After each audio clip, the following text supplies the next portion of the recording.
All right, being 6 o'clock, I'm going to call the Coos Bay City Council meeting to order. Would you all rise and join me in the pledge of allegiance, please? I pledge allegiance to the flag of the United States of America and to the republic for which it stands, one nation, under God, indivisible, with liberty and justice for all. Thank you, everyone, and welcome. So the first item on the agenda this evening, first of all, I want to mention that Lucinda DeNovo, Councilor Lucinda DeNovo won't be attending, or also Councilor Sarah Stevens. They will. Oh, hi, Sarah. I'm sorry, I didn't see you on there earlier. Okay, you snuck in. So I apologize. Sarah will be virtual with Carmen Matthews. So we'll get started. Public comments is the first item on the agenda this evening. This will be a time that anyone would like to come forward and speak about something. Preferably, come on up, Kenya, first. Then you're on the list. Preferably something that's not on the agenda. But either way, go ahead. Thank you, everybody. I just want to say thank you very much for all the work and hard work that you do for the city. And I want to thank the police department, fire department, hospitals, all that. And the second one is about the library. My suggestion is to consider Newmark and LeClaire. It's in a good location, and it's on a main thoroughfare, or rebuild the one downtown because everybody is familiar with it, knows where it's at, got good attendance. The one that I would oppose is the one at the Empire Lakes because it's out of the way, and the reason I think the ballot measure failed was the location. People, didn't want it built in a park. So that's all. Thanks. Thank you. Appreciate it. We will keep working to find a location that is suitable for everyone. We got an indication maybe the John Thomas Park might not be the right area, but we're going to do some more research, and that's why we have 4 options at the moment. We might even have a 5th, who knows, but we're going to start with 4, and we'll go from there. But thanks for the comments. Anyone else? Yes. If I could kindly request the mayor and the council consider adding an agenda. Yep. I apologize for being incorrect. We are fairly new with our new agenda software. Report was written. In fact, I provided the council on that topic last week.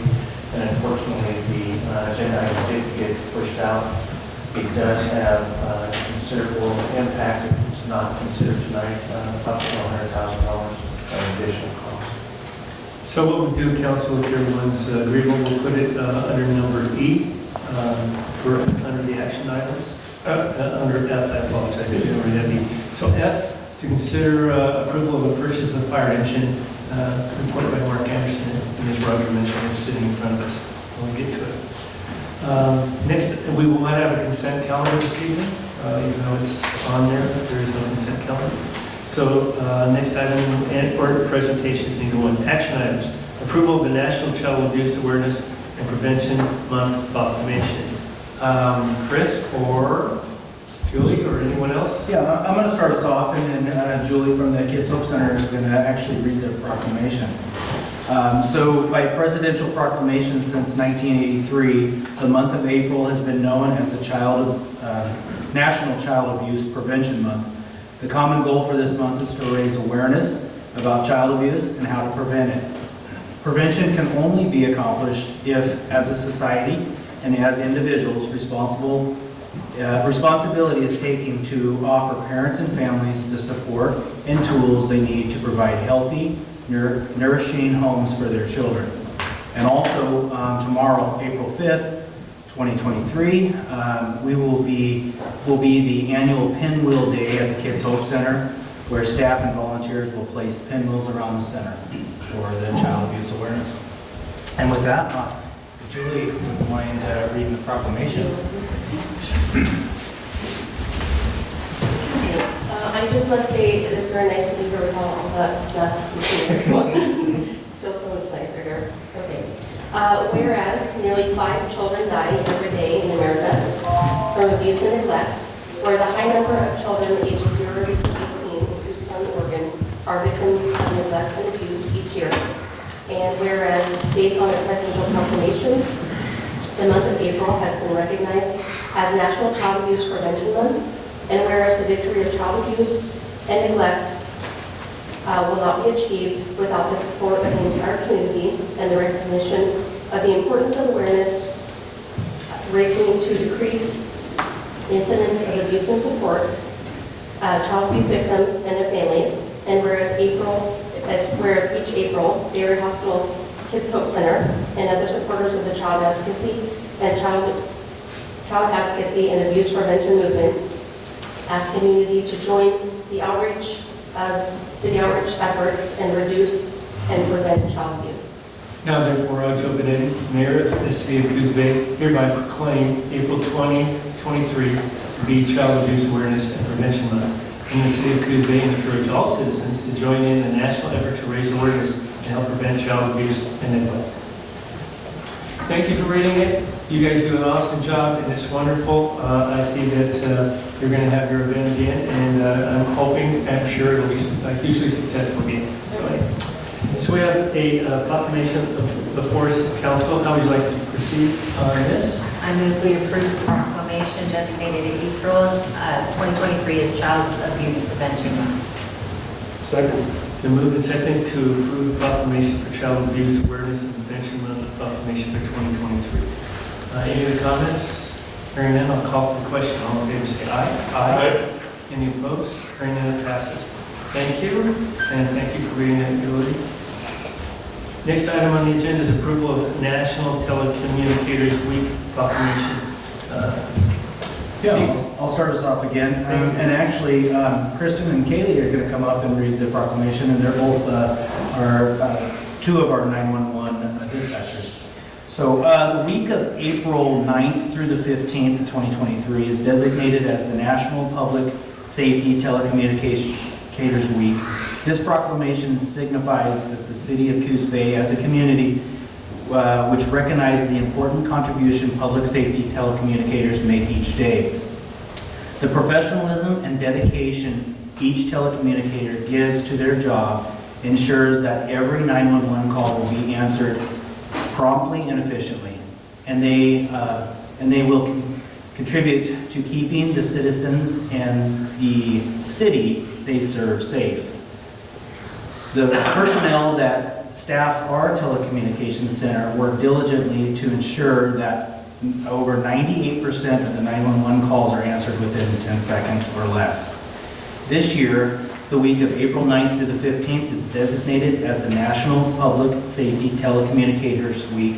This week is designated as a time when citizens can thank public safety men and women who respond to emergency calls and dispatch emergency professionals and equipment during times of crisis.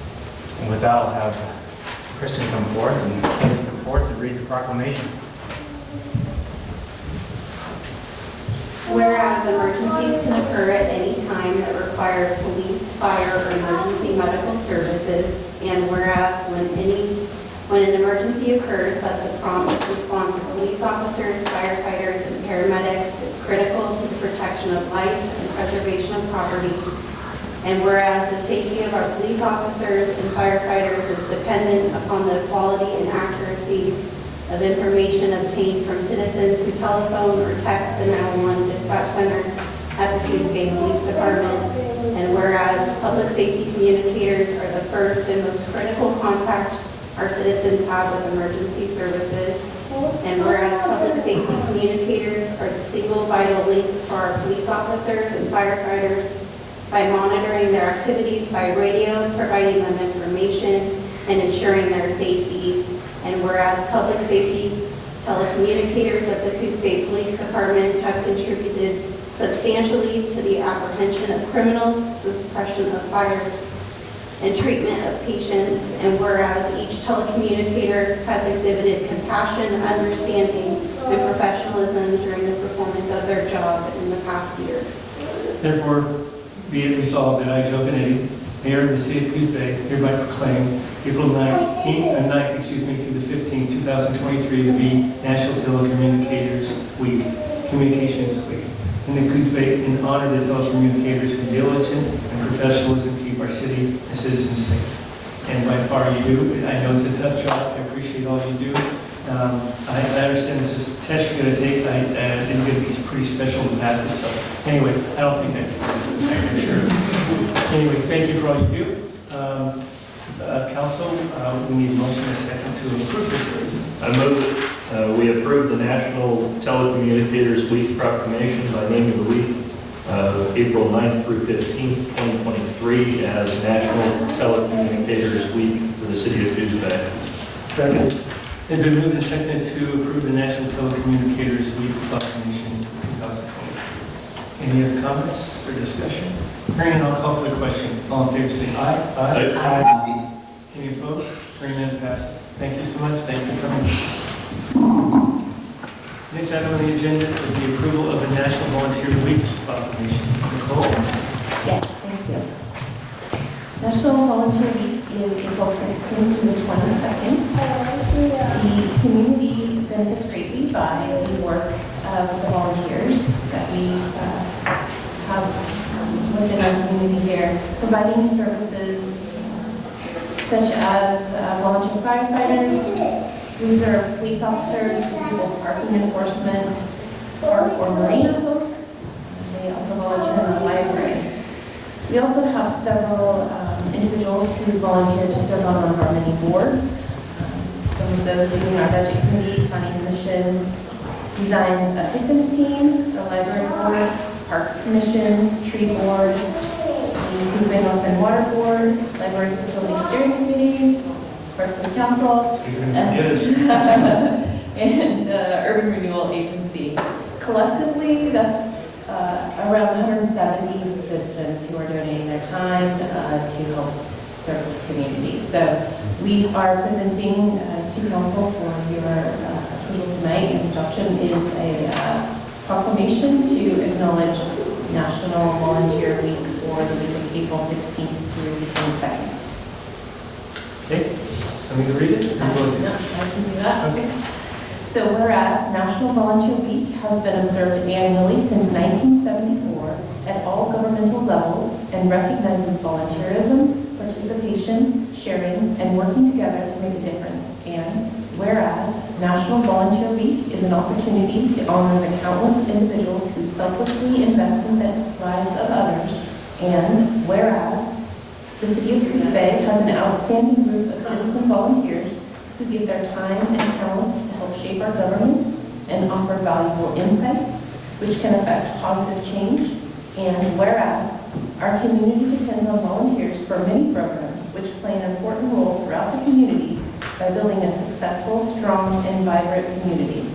Now, therefore, be it resolved by Joe Benetti, Mayor of the City of Coos Bay, do hereby proclaim the week of April 16th through the 22nd, 2023, to be National Volunteer Week in Coos Bay, to honor and recognize the individuals who have made a difference in our community. And I just want to say, 170 volunteers she mentioned, but there's many more that also participate, just like in cleaning up the parks and different things. So we are very fortunate to have the volunteers that we do. Without the volunteers, we would not be able to do many things that we do. So you make it much better for us. So thank you. Council, with that being said, we need a motion and a second to approve this, please. I'll make a motion to approve the proclamation celebrating National Volunteer Week in Coos Bay. Second. Okay, it's been moved and seconded, and to approve the National Volunteer Week proclamation of April 16th through this 22nd, 2023. Is there any other discussion or comments? Hearing none, I'll call for the question. All in favor say aye. Aye. Any opposed? Hearing none, it passes. Thank you. The next item is consideration to cancel the April 25th, 2023 joint city council URA board work session. Roger? Did you want to do the no parking zone? We could, you want yes, I do. I just skipped right over D. I had it checked off. My apologies. I'm getting ahead of it. I want this meeting to get over quicker than it's going to happen. So anyway, consideration to implement 2 no parking zones along the South 2nd Street Boulevard between Ingersoll and Johnson Avenues. Jim? Thank you. Back in March, on March 7th, Jennifer introduced this subject to you about those 2 no parking zones. we said we'd bring you a resolution, and that's what we have here. And Christine, you want to put the slides up?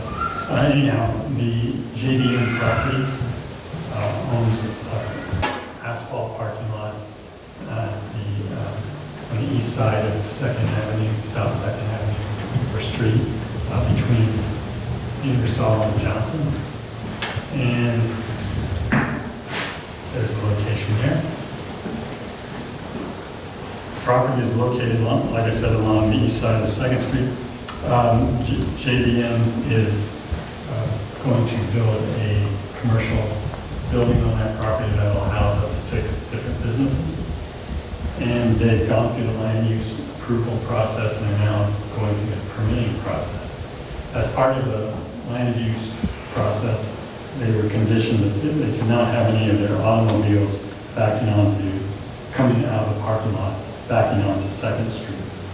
And this requirement comes straight from the city municipal code parking design standards that states that parking lots with 4 or more spaces must be designed so that automobiles will not back into the public street. The applicant is asking for a design exception. They are supporting the design exception by citing the 2018 American Association of State Highway Transportation Officials, or AASHTO Green Book. This book is a reference that's recognized nationally for these types of issues. Per this Green Book, the stopping distance for a street with a posted speed limit of 25 miles per hour is 155 feet. The applicant is stating that vehicles traveling north or south would have the required stopping distance to avoid an accident should a vehicle be backing out of the JDM Properties parking lot.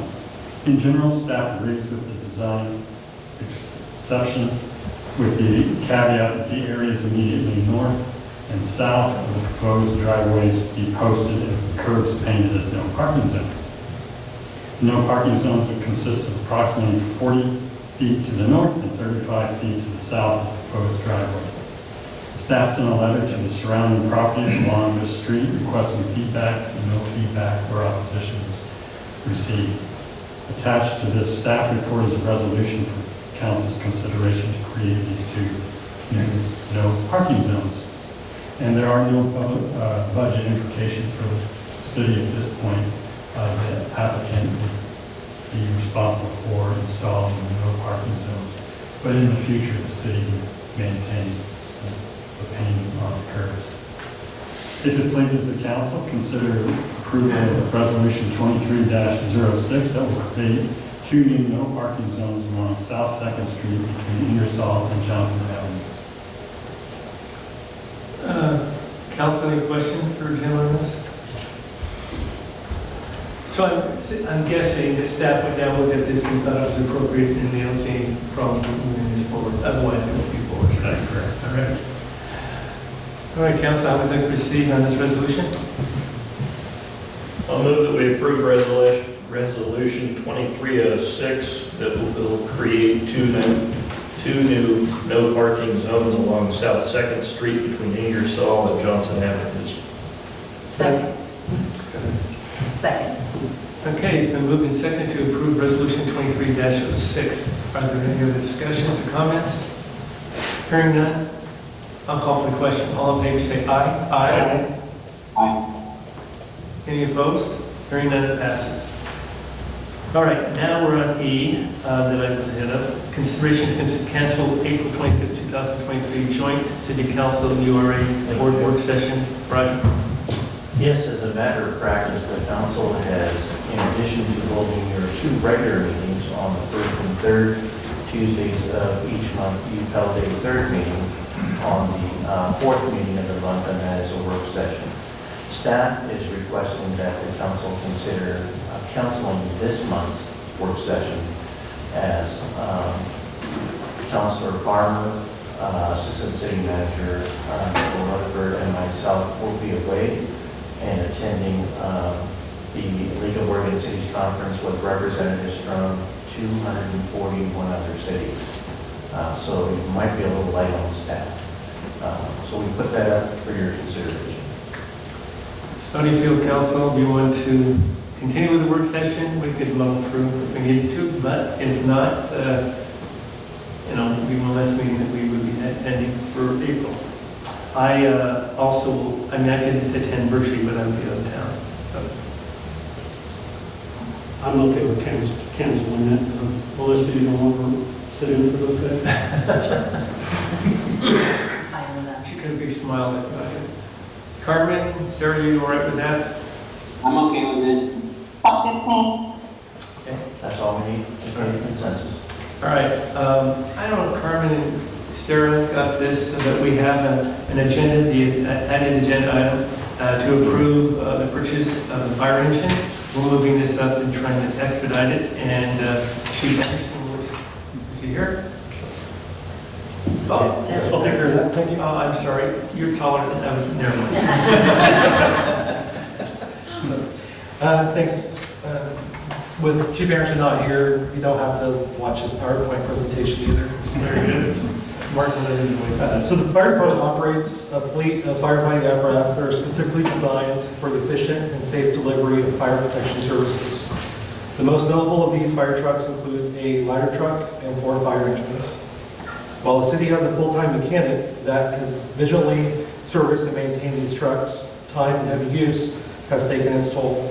The older trucks are prone to mechanical failure and replacement parts are difficult to find. The National Fire Protection Association, NFPA Standard 1901, considers the apparatus are obsolete after 20 years of service, and after 25 years, fire apparatus should be replaced. The 4 engines in the city's fleet were built in 1994, 2006, 2009, and 2019. In early March, the fire department staff were made aware that impending EPA regulations were going to have a significant impact on the price of fire apparatus. The current 2019 engine we have was purchased right around $510,000. Beginning January 2026, Cummins will switch over from their L9 series motor to an unproven but EPA compliant X10 series. This change will effectively add at least $100,000 to the purchase price of a fire engine. Because it takes 24 to 30 months to build a fire engine, any purchases made after May 1st, 2023 will include the X10 motor and the subsequent increases in cost. Staff contacted representatives from the contract districts of Libby, Bunker Hill, and Timber Park to determine if they have the capacity or an interest in contributing a share of the cost of the fire engine. At the time of this staff report, 2 of the 3 got back to us and believe they could financially support a share in the purchase of a new fire engine.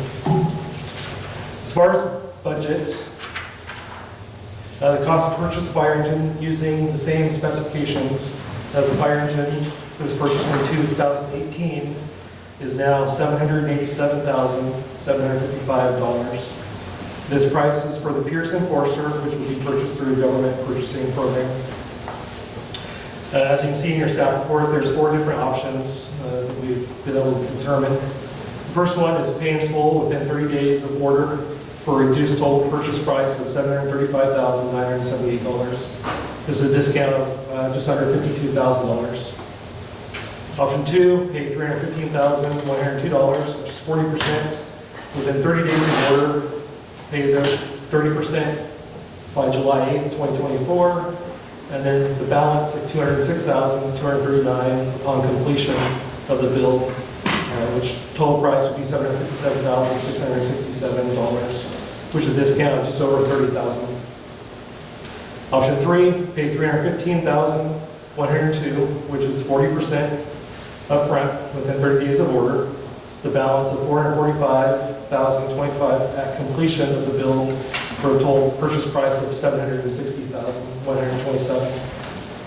The final one would be a lease purchase, the vehicle with 5 annual payments of $169,100 beginning in April 2026 for a total purchase price of $845,500. So due to significant costs replacing fire apparatus, several years ago, the city established a fire equipment reserve fund. This savings account is intended to soften the impact of these big ticket items. The city currently has $279,928 in that reserve fund. This fund is expected to increase by roughly $50,000 annually over the next 2 years for a total anticipated balance of $380,000 by May of 2025. Based on the assessed value of the fire district's alarm responses and perceived benefit, the contract districts were asked to provide the following: Bunker Hill, $54,000, Libby Rural Fire Protection, $92,400, and Timber Park, $38,600, for a total contribution of $185,000. With roughly $565,000 in actual and anticipated assets, the city would need to commit an additional $195,000 by May of 2025 to complete the purchase of this fire truck. So as far as financing, staff is suggesting we look at option 3. The additional $195,000 is anticipated to come through timber sales, which we'll have before the engine is built. So we believe we have enough resources to go ahead and make the purchase, but not all at once. Okay, council questions? Yeah, I have a question. It's my understanding that Pierce has in their contract that they can charge surcharges over the length of time that they're building it. Did we have any of those on the last? We went through Pierce last time too, didn't we? That I don't know for sure. I do know that the original purchase price is there, and then you get discounts for different things. And that is how you save money over time by the different purchase plans, but they come off discounts off of it. But I'm not sure 100% how all that works. Did you shop around at all, or we just shop through Pierce along? So a couple things. We've had a couple other brands, manufacturers in the past. The biggest selling feature for us is that we have a local service company out of Eugene that services the parts. Our city mechanic is very versed in the maintenance of Pierce equipment and the Cummins engine specifically. And for the style of chassis and fire engine we want, what's best for our city, the Pierce Enforcer meets that design spec. So some other ones do the commercial chassis versus the custom chassis, and the commercial ones just don't operate as effectively inside the city. Thank you. Anyone else? Comments on this? Did we have any delays in the timber sales on the last go-round? I believe we've extended our timber sales to incorporate more trying to attract more offers. So in years past, it would be a year-long timber sale, and then other years, because of the climate, the bidding climate, we extended that to a longer period of time. So we're still waiting on some, and we have not gone out for our other timber sale. So we'll be without, in the budget, we'll show that we will be without timber revenues coming in this next budget year. They'll be probably both coming in the year after. So 2025? Correct. Okay. And that's when this final payment would be necessary, correct? Yes, once it's built, between 24 and 30 months away. Our hope is, and what we've been shared with us since we wrote this report, that they'll probably cut off orders before even the next meeting, because a lot of agencies are trying to get in before the $100,000 increase. Right. Okay, so, and we drive it back out, am I correct? What's that? We drive the fire. I believe we have in the past. Or you don't ship it out there? There's no cost in shipping it? No, they usually bring it into Coos, which is out of Eugene. Oh, They finish up all the final details, and then we usually go pick it up, bring it down, because we do service testing at the time of delivery as well. So you just pick it up out of Eugene then? Yes. Great. All right, council, I would like to proceed on this. I move that we approve the purchase of a fire engine and select a payment plan for the purchase. Plan 3. Oh, sorry, plan 3. Okay. It's been moved, and we have a second. Second. Okay, it's been moved and seconded to approve the purchase of fire engine and payment plan number 3 that's in our agenda item here. Any other discussion on this? Hearing none, I'll call for the question. All in favor say aye. Aye. Any opposed? Hearing none, it passes. Thanks, everyone. City manager's report. I'm going to take that. Thank you. Yeah. So I start off with saying that the fish cleaning station is finished. I don't know if anybody's had an opportunity to check it out. It's pretty nice, I think. We are continuing the work on the fishing piers. We're just waiting on some good weather for the contractors to get back in there. Flagpoles are in the boardwalk. We are also working on a letter of interest for a grant that we would intend to apply for through the Duke and Mogan Foundation. We're hoping to do that for a project in Munis Park, the small children's play area. We get funds to raise that play area up out of where it normally floods and replace that equipment that's there. The letter of interest is that first step. After that, we will march forward with the grant application.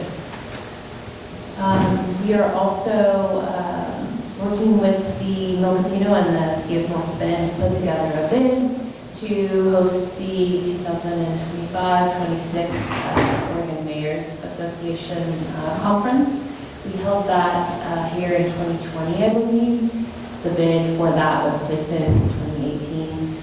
I think the conference went over really well. I want to satisfy people to be here in this community, and I also believe that the Oregon Mayors Association held their board meeting one is coming up here very soon. So not only did they like to be at the conference, they've chosen to come back for their board meeting. So, and then just kind of speaking of groups that are coming to our area, we have an Oregon Police Canine Association will be coming here in the next couple of weeks, expecting about 100 teams in attendance for that. And then that segues into a team. We have the Bay Area Brigade, 101 Brigade coming up that the Chamber puts on. And we're hoping we can put together a Coos Bay team of people. In the past, it's been kind of a competition between the schools, North Bend, Marshfield, and Swap. Whoever gathers the most garbage and weight. But this year, they're doing it in teams. So you can actually have your own team. So if you're interested, we're putting together a Coos Bay team. So. When is it? It is April 29th. And there's a number of things that are happening with this event. There's some stuff that's happening at the casino. As that information's been in our Friday update as well. So if you're interested in looking. Are you trying to reach out to Rick, see if you know, a team? Didn't last time you showed up with a dump truck or something? We'll be getting bringers. Yeah, well, he was on a mission to win that. All right. All right, so That's it. All right, thanks, Nicole, appreciate it. Council comments, Sarah?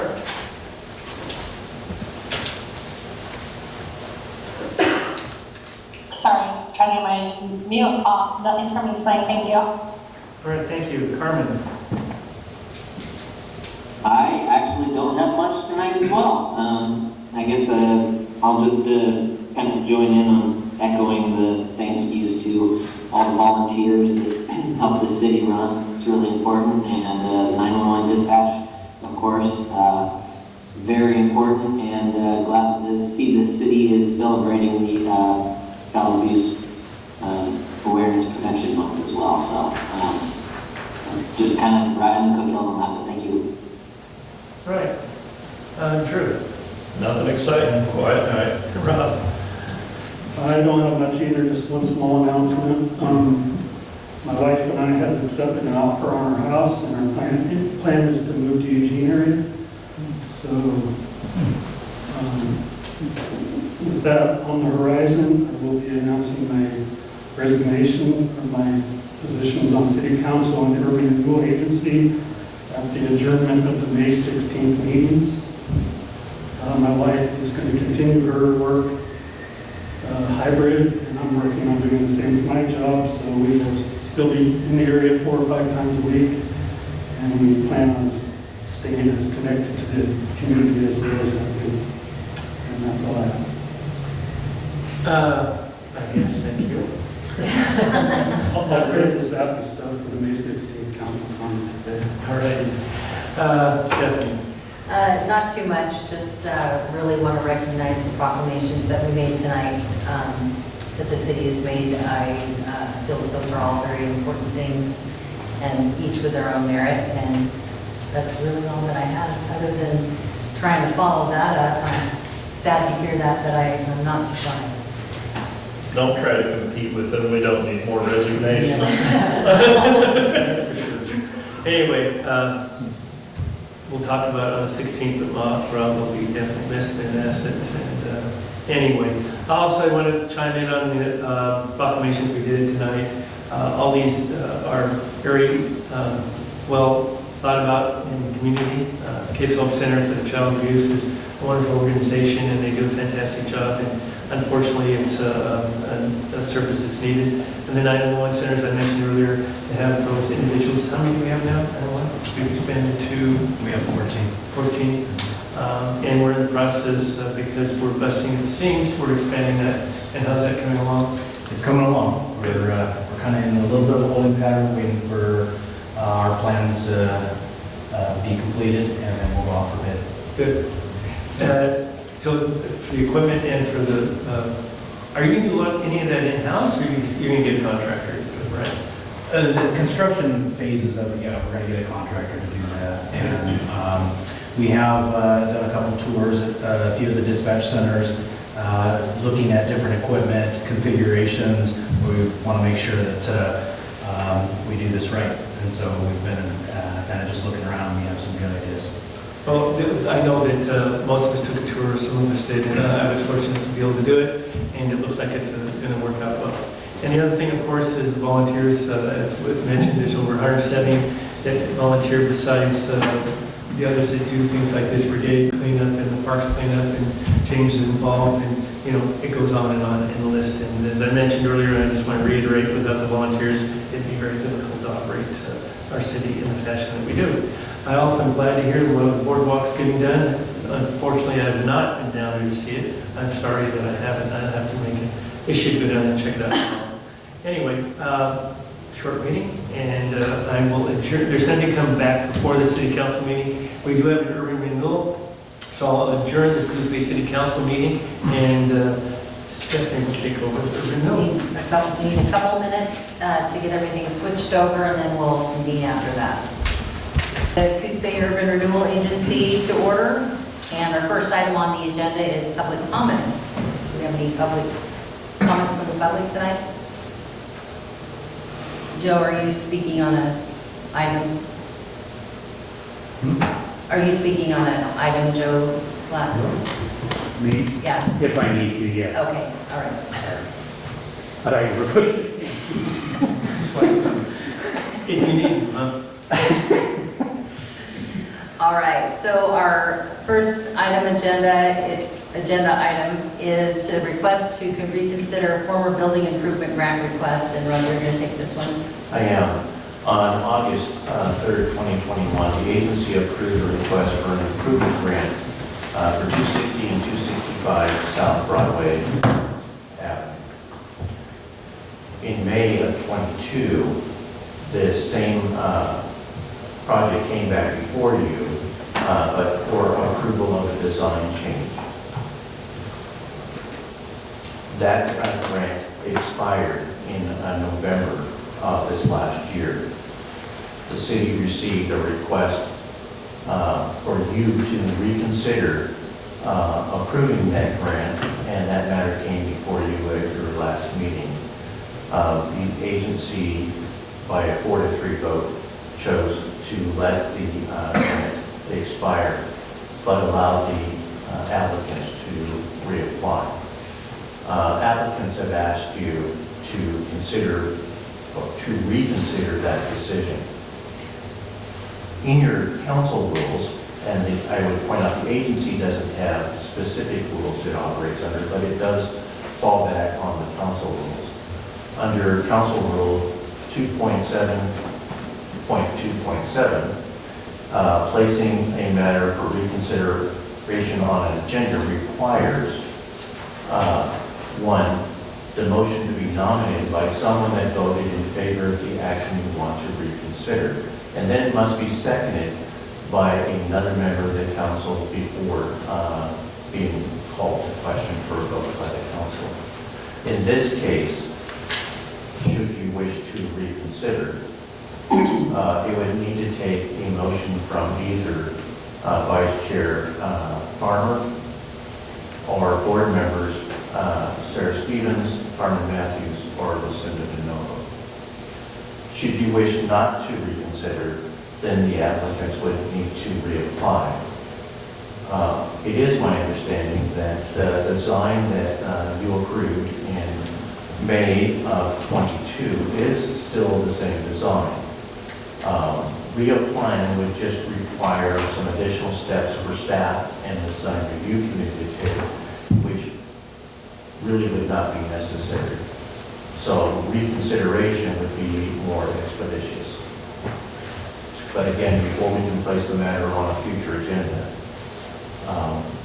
we'll need that reconsideration or direct the applicant to reapply.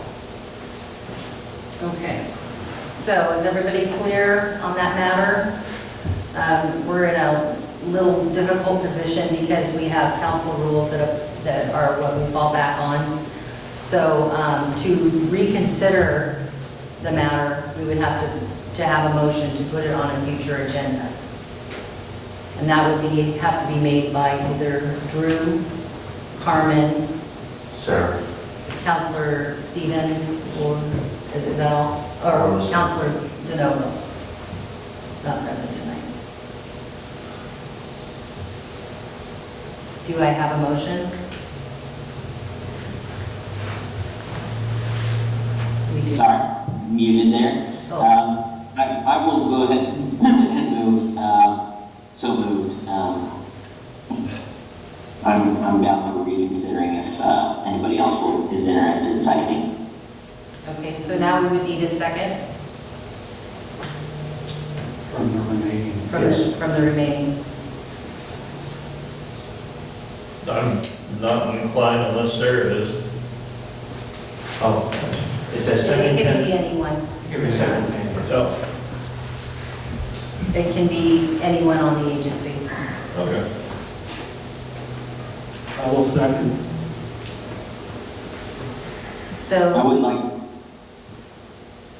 like to just say that the reason why I am reconsidering is I was kind of under the impression that the design had changed and would require an additional approval in addition to the fact that it was already past the date and we didn't have anybody representing the applicants. Well, I mean, we did have somebody representing the applicants, but the applicants weren't available to give an explanation or clarification on their intent. And that definitely gave me pause. But I do want to see things move forward with grant proposals that have been approved. And if we can make it happen and learn from this experience, I'd like to see us do that. is there any further comments or questions? Well, this is just for reconsideration, right? This would put it back on. So the discussion, Put it on under discussion, or excuse me, discussion, when will this come back to the council, the agency, I should say? Well, we could work with the applicants to find out when they would be available to come back before the agency. And I would like to make sure that all the councils here that decided this, because I think it would be inappropriate if we let one, like for instance, Lucinda was not one that supported it. I want to make sure that she's going to be here, and everyone's here that was involved in that decision, so. So I think that needs to be also thought about besides the applicants. But my understanding, they're not going to be here for April anyway. 2 weeks. Well, our meetings are only twice a month, so our next meeting is April. It would be May. April 18th. Yeah, so we have to go back into May. Yeah, and we'll be gone, so we're gone last 2 weeks of April and last 2 weeks of May, or the last week of May. So we could put it to the first meeting in May. My recollection is there are other applicants that could be using these funds this cycle. Is that the case? Not yet. We do have another, at least one more applicant that's pending, but there is current funds for that project. Okay. Okay. So just to circle back around, we have a motion for reconsideration, to put this on the agenda for reconsideration at a future meeting, probably the first working week in May. What is wrong with my mouth tonight? And a second. Any further discussion? All right, we'll take a vote. All those in favor say aye. Aye. All opposed? Nick? We have one dissenting vote, but the motion carries. Did Sarah vote? We didn't hear anything. Oh, I don't know, so. might not be Sarah, did you keyboard. vote? Yes, I voted yes. Okay. All right, our next item is a consideration to establish agency board rules, and that will help guide us in situations like this. Are you taking that, Nicole or Roger? I can take that. Staff would just recommend, instead of relying on the council's rules, since the agency is a separate municipal government, that it might be wise to do what some other urban renewal agencies have done, and that is adopt your own rules of procedure. There are templates out there that could assist us in putting that together for you, and if you wish, staff would be more than willing to put that together and present it for your consideration. So you just need consensus from the agency? I do. Do we have a consensus for that? I'm fine with that. Yep, it is. Sarah, Carmen? That works, thank you. Works here. All right. That's all I have. All right, with that, then, we have no further business to come before the agency, and we are adjourned.